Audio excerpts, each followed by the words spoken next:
सुनो श्रोत धर ध्यान, श्री राम त लक्ष्मण जानकी, सदा करो कल्याण सियावर राम जय जय राम, मेरे प्रभु राम जय जय राम, करो कल्याण सीताराम।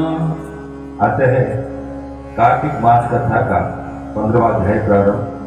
और कृपया माता बहनों से अनुरोध है कि कृपया करके जब कथा हो रही हो तो वार्तालाप ना करें। ये कथा के विरुद्ध है, ये नियम के विरुद्ध है कि उस समय वार्तालाप नहीं होने चाहिए, क्योंकि ये पल दो पल की जो घड़ी होती है, जो हम बैठते हैं, इस समय केवल और केवल प्रभु के नाम का श्रवण करना चाहिए। अगर बातें करनी है तो प्रभु के नाम की कीजिए। ये बाकी जो और बातें हैं, ये व्यर्थ बातें हैं, ये फिर कभी हम कर सकते हैं, लेकिन ये जो बातें हैं, ये कथा में ये केवल हरि का नाम, प्रभु का नाम ही स्मरण कर सकते हैं।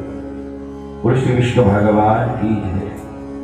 देव ऋषि नारद जी से राजा पृथु ने पूछा, देव ऋषि जी, तब दैत्यराज ने क्या किया, वह सब मुझे विस्तार पूर्वक सुनाइए।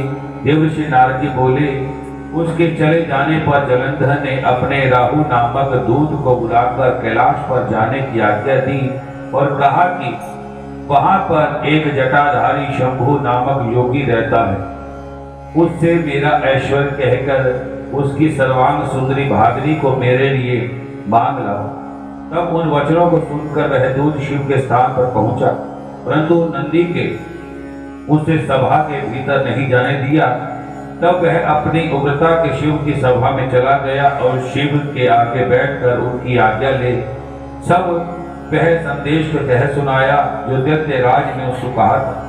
फिर तो वह ग्रह नामक दूत ऐसा कहते हुए भगवान के शूल पानी के आगे पृथ्वी फोड़कर एक शब्द वाला पुरुष प्रकट हो गया, जिसका सिंह के समान मुख था और जो कि मानो दूसरे नरसिंह था।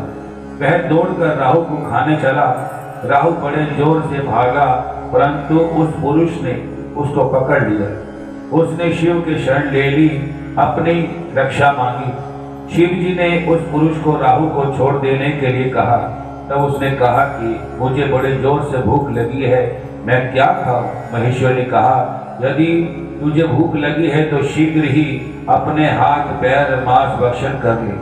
शिव जी की आज्ञा से वह पुरुष शीघ्र ही अपने हाथ पैर और मांसों का भक्षण कर लिया। अब केवल उसका सिर शेष रह गया था।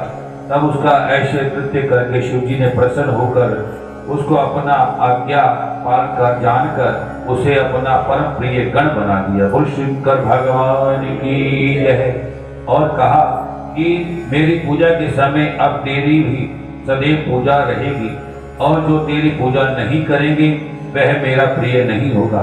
शिव जी से ऐसा वर पाकर वह पुरुष जो बड़ी प्रसन्नता हुई, वह उस दिन से वह शिव जी द्वारा ही स्वर्गित मुक्ष नामक गण होकर स्थित रह गए। बोल शंकर भगवान की जय, बोल विष्णु भगवान की जय, बोल माता गंगा तेरी सदा ही जय। कथा विसर्जन होते हैं, सुनो श्रोत धर ध्यान, श्री राम ते लक्ष्मण जानकी, सदा करो कल्याण सियावर राम जय जय राम, मेरे प्रभु राम जय जय राम, करो कल्याण सीताराम।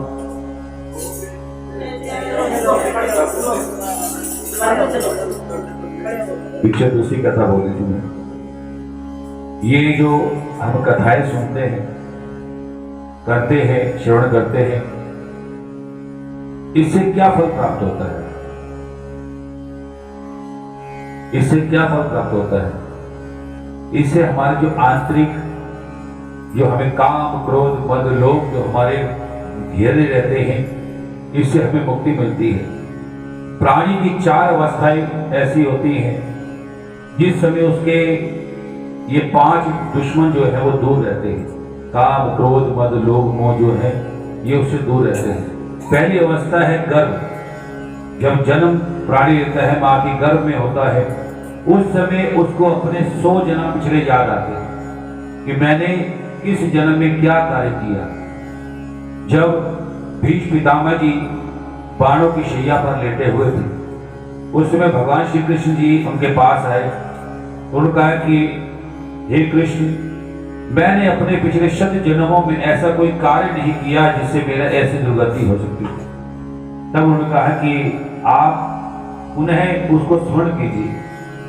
जब उन्होंने 99 जन्म तक पहुंचे तो कह रहे अभी तक कुछ नहीं किया। कहते एक जन्म अभी शेष है, अभी एक जन्म शेष है, आप उसका स्मरण कीजिए। उन्होंने क्या देखा कि एक छोटा सा बच्चा सड़क पर रेंग रहा है और उसके पास एक विषैला सर्प वहां पर पहुंचा। तो उन्होंने कहीं उस बच्चे को आघात न पहुंचे, उस सर्प को अपने बाण से उठाकर झाड़ी में फेंक दिया। अब उन्होंने एक बच्चे के प्राण तो बचा लिए, लेकिन वो भी तो प्राणी है, वो भी तो उस परमात्मा बना हुआ जीव है। उसके बारे में नहीं सोचा कि उसको कहां मैं फेंक रहा हूं। वो जहां फेंका, जिस झाड़ी में गिरा, वहां पर कांटे थे। जितने कांटे उस सर्प के लगे थे उतने ही बाण उनके लगे थे। बोल शंकर भगवान की। तो यानी कि कर्मों की सजा यानी कि उसी में मिलेगी। ना जाने कौन से जन्म की सजा हमें इस जन्म में मिल सकती है। पिछले 100 जन्मों का कर्म जो है हमारे सामने आता है। हम कहते हैं कि हम पूजा पाठ करते हैं कि इतने दुखी हैं, वो आपके दुख कट रहे हैं। हम यहाँ पर दुख काटने आते हैं, हम कर्म को भोगने आते हैं। जानवर और मनुष्य में क्या फर्क है बताइए? जानवर और मनुष्य में क्या फर्क है? जानवर भी खाता है, हम भी खाते हैं। जानवर भी, उसके भी संतान होती है, हमारे भी संतान होती है। वो भी सोता है, हम भी सोते हैं। हमारे में और उसमें फर्क क्या है? हम कर्म बनाने आते हैं, वो कर्म भोगने आते हैं। जानवर कर्म भोगने आते हैं। एक मनुष्य जन्म ही ऐसा है जो हम कर्म अच्छे और बुरे बना सकते हैं। तो हमने जब भी कहीं भी कीर्तन में, सत्संग में कभी जाएंगे तो केवल और केवल सिमरण करना है। और ये नहीं कि कीर्तन में बैठे कभी सिमरण करना है। हर समय जब भी आपको समय मिले सिमरण जो कीजिए। ये कोई भी मंत्र आप ले लीजिए, जो भी आपको याद है, ओम नमः शिवाय ही बोल लीजिए। कोई बड़े मंत्र बोलने की जरूरत नहीं है। ओम नमः शिवाय, नमः शिवाय, सब पूरा ब्रह्मांड इस ओम नमः शिवाय के अंदर विराजमान है। अगर वो भी नहीं बोलना आता है तो केवल ओम बोलिए, क्योंकि ओम शब्द एक ऐसा शब्द है जिसके अंदर आपके जीवन का सारा सार है, पूरे ब्रह्मांड का सार है। ये ओम शब्द ऐसा है। और ओम बोलने का भी तरीका ये होना चाहिए, हाथ की मुद्रा इस प्रकार से, ओम।